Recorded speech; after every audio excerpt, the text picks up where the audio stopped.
surprising news. Westpac are expecting house prices to rise by 7% this year. That's despite many top experts predicting Australia's housing market to fall nationally.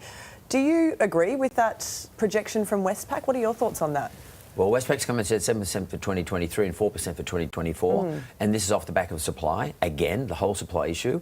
There is not enough property for sale relative to the demand. The demand is not strong.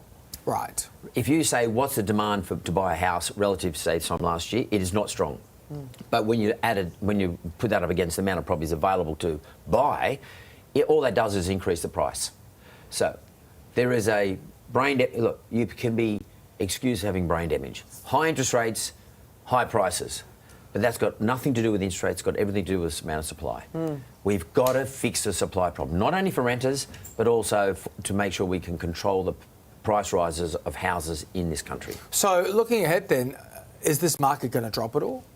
Well, I've spoken to a whole lot of real estate agents just this week, interviewed a whole number of them, mostly in Sydney, and they're telling me that they are seeing threefold the amount of bookings to sell properties by vendors for the September period, spring period this year, compared to the same time this time last year. And if I go back beyond COVID period, it is equal to what it used to be in 2019. So there is a lot of people out there, a lot of vendors out there saying, wow, it's time to sell my property into this really big price rise environment.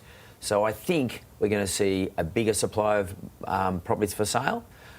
If the demand does not increase, because interest rates are very high, then we should start to see either a levelling out of property prices or perhaps a downturn. So it's too early to call it.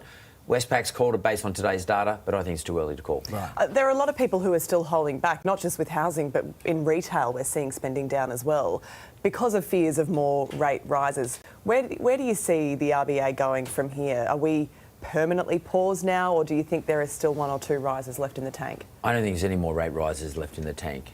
I think the RBA is going to say, that's it, we're just going to wait for the net effect or the momentum of the rate rise that we've already put in place to take effect over the next 12 months.